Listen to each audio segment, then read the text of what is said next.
Hello, everyone. I'm Ruth Elinski. Welcome back to the Rural Entrepreneur Spotlight interview series with your hosts, Mr. Scott Hathcock, CEO of Moonshot, and myself, Program Director with the Yavapai College SBDC. We are showcasing the winners of the 2024 Rural AZ Pitch Tour. How are you today, Scott? I'm doing good. Is the word rural getting easier or harder to say the more we have to say rural? You know, I added that in this morning to change it up a bit. And I thought, yeah, that was probably a mistake because it's really hard to say with entrepreneur. Yeah, exactly. So say that 5 times fast. No, no, thank you. No, thank you. Yeah. So what are we doing? We've been doing this quite a few times now. Why are we doing this, Ruth Ellen? Yeah, well, really just to hear from the winners, right? We're doing this to kind of dive in a little deeper on the personalities and these founders' stories before the big pitch event, the statewide pitch event on August 2nd. Yeah, no, I love these stories because they really do speak to just the need, you know, that these people stepped up because they saw a need in their marketplace, a need in their rural community, whatever, to solve a problem, maybe, or to add a service. And so it's been fun. Yeah. I think also we're showcasing the diversity of industry across rural Arizona, which has, I mean, I'm amazed at what is coming out of our rural communities. So yes, and this one today came out of our Winslow pitch event, I believe our Winslow Holbrook pitch event, and and so let's bring her up. Let's bring her up. Let's bring her up. Let's do this. Gerty. It's Gerty. Adding to the stage, Gerty Tsinnie, right? Yes. Welcome, Gerty. Hi, everyone. Hi. So like, it's 917 Solutions. Yes, 917 Solutions. We're a local IT and cybersecurity company based out of Sanders, Arizona. So we're pretty small, but we're growing in size. And I'm really excited. Can you say that community again, Gerty? What's the community? Sanders, Arizona. Sanders, Arizona. Okay. Never heard of it. I haven't either. And I know you pitched in Winslow, but it is good to know that, you know, there's another kind of micro community out there where you're housed. That's great. Tell us about Sanders. What is in Sanders? Where are you?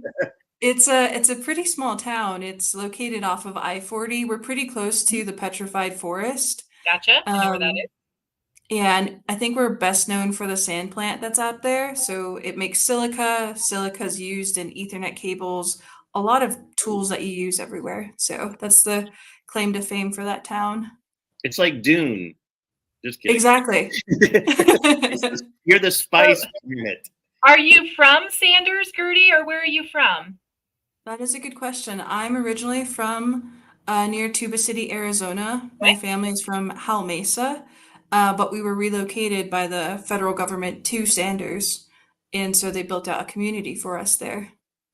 Wow. So I love your company because of many reasons, and I love what you're doing. But one of the reasons is because the need for it exists everywhere, correct? In this day and age.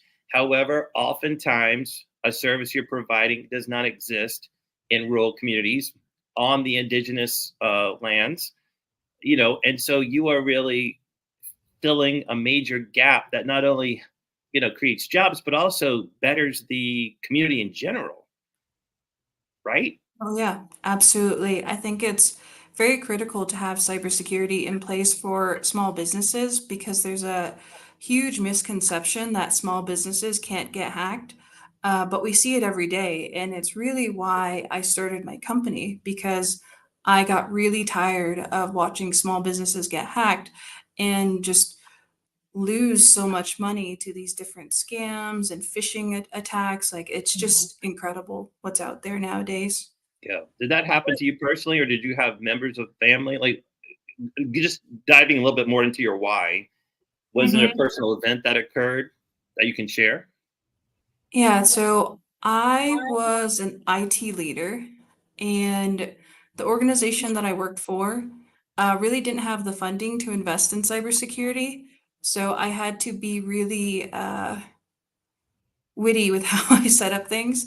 And I had to really make the most of all the investments that we made with the tools that we purchased. And there were just so many other vendors and suppliers out there that were charging an arm and a leg. And I realized that there's a huge need for this for smaller businesses who really don't understand how to use the tools to their nth degree, right? And so I set out to do that for other companies because I developed a method to do that consistently. And so now I've taught my team and we're able to do that repeatedly for our customers. That is awesome. It is. Tell us a little bit about, what's coming down the pike for you. What year, how many years have you been in business so far? So far, we're coming up on the anniversary of our second year. And yep, fun fact, tomorrow is our official 917 day. Oh, And nice. so really excited about that. Congratulations. That's a big deal. Yeah. Thank you. Yes, we're coming up on our second year and we're really trying to break 1 million this year. I think that we're pretty close to getting there, which is really surprising. And I'm just really excited to continue to grow our team and support our community, but also support our customers. Yeah, Gerty, you talk about growing your team. How small were you and how large are you now from a team standpoint, staff-wise? That's a good question. So when I first started, I thought that I would just be a freelance consultant, right? Like, I'm just going to do this. I'll be able to make so much money and I can support myself and my family and I can be an entrepreneur. But after a while, I realized that I couldn't do anything, like everything all by myself. And even though we were successful in our first year, I really missed having a team. And so now we have a team of about 7 people. Okay. Nice. And it's a mix of employees and contractors. Yeah. And so I really want us to keep at that size while we manage how we do things, flesh out our processes, and make sure that we're really providing quality service to our customers. It's a hard reality for a lot of entrepreneurs that we can't do everything ourselves, isn't it? So. Oh yeah, it really is. And it took me, a really long time to develop that trust, but I love my team so much and they're all so incredible. And I could not have accomplished anything this year that we did without their help. Yeah. What is your biggest challenge right now? What is a barrier or something that you feel like you need to work through? That is a good question. I think that for me, the biggest barrier has been breaking down the walls that customers typically have, because cybersecurity is such a delicate topic. It talks about money, it talks about risk, we talk about liability. And I think that some business owners realize the amount of risk that they have in their organization, but they don't want to share that. And so we hold our customers' privacy and their confidentiality very high. And we want to make sure that our customers trust us to tell us things, like, have you been hacked before? How much data was taken? Was any data taken?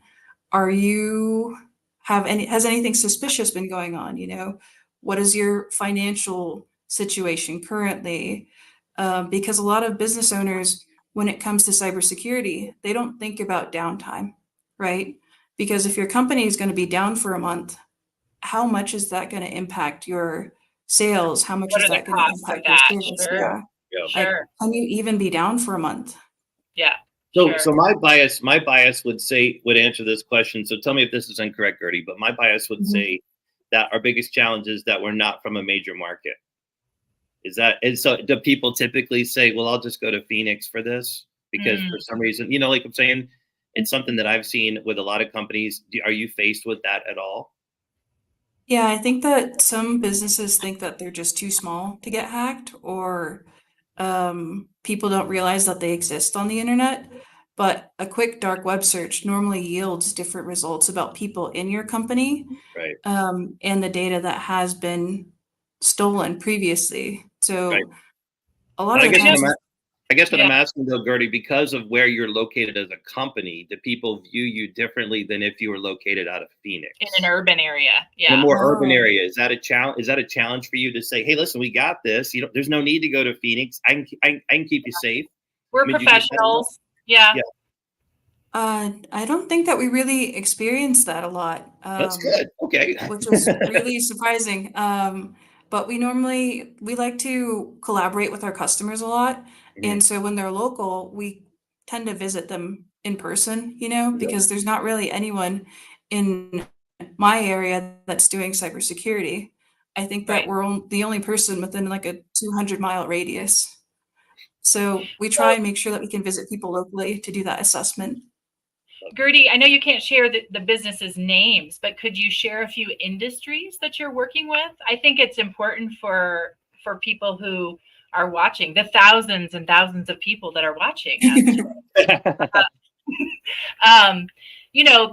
like who should be seeking out support like this? Absolutely. So one of our more interesting customers is a small government contractor that works with trains. So the rail cars, they lease those out. And it's such a unique business, but it's also a very big target because they do a lot of work with the Department of Transportation. But we also work with a lot of construction firms and different healthcare organizations and medical device companies. So we have a lot of industry experience in different areas, anywhere from really small businesses. Our smallest customer is one person, to really large organizations. We've worked with organizations as large as 4,500 users. Wow. So Gerty, how do people find you? How do people find you if they want to reach out or they need your services? I think the best way to contact me is by email. So Gerty@917solutions.com is the best way to get a hold of us. And you can also reach me on LinkedIn as well. My name is Gerty Tsinnie on LinkedIn. So you can just send me a message there too. You got a website. I'm going to show that now so that people can look you up online. So Gerty, it's been a while since you pitched for us in Winslow. Are we going to see any new revelations or changes in the pitch that brought you to your winner spot? You actually are. Would you like me to share? No, you don't have to. You don't have to. Leave me in suspense. And if you want. Yeah, share if you want. Yeah. So one of the biggest things that we receive from our customers is that IT and cybersecurity is too expensive, and they're looking for ways to do it themselves. And so what I've done is I've created a bunch of processes and procedures for customers to secure their organization doing it themselves following our process. Okay. We've started to share this with other MSPs in our arena and just IT service providers generally, because we did daily webinars through the month of May and found that of the 200 people that participated in our webinars, only 50% of them were securing Microsoft 365. And there was another 50% of those same service providers that had cybersecurity standards. So we really want to make sure that we're helping people to secure their assets. And so our guides that we're going to be releasing soon basically cover how to do that from scratch. I love that. I love that you're not afraid to share the secret sauce, because in quite honesty, and most people don't want to do it themselves anyway, right? And so like you're saying, listen, here's the proven process. You learn to fish, if you will, right?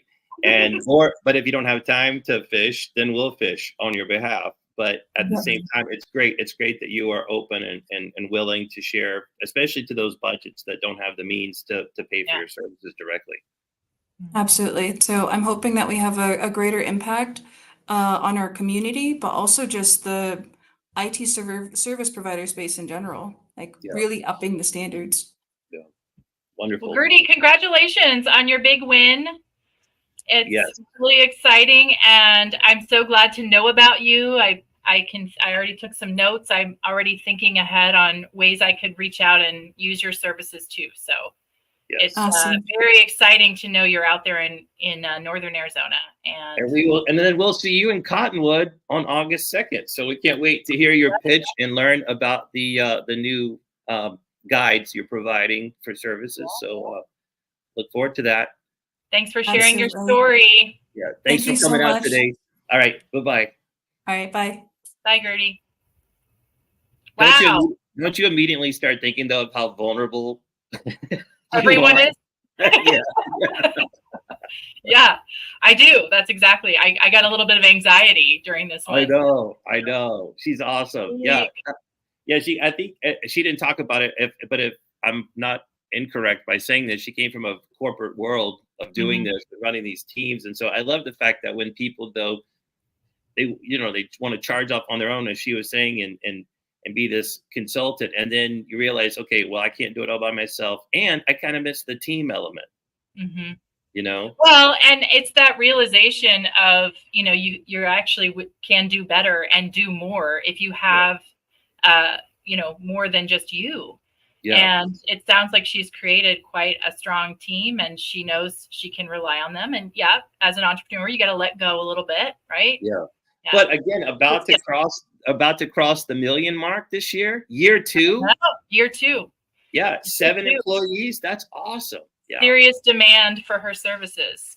Yes. Yeah. So let's do. So again, incredible story. There are 15 others with incredible stories from around the state. They're going to show up on August 2nd, and they're going to pitch their little hearts out for 5 minutes for the chance to win $10,000 or crowd favorite of $5,000. Tickets are still available. Let me pop that up. Yeah, go to moonshotrural.com and find the links to the pitch finals, and it's open to the public.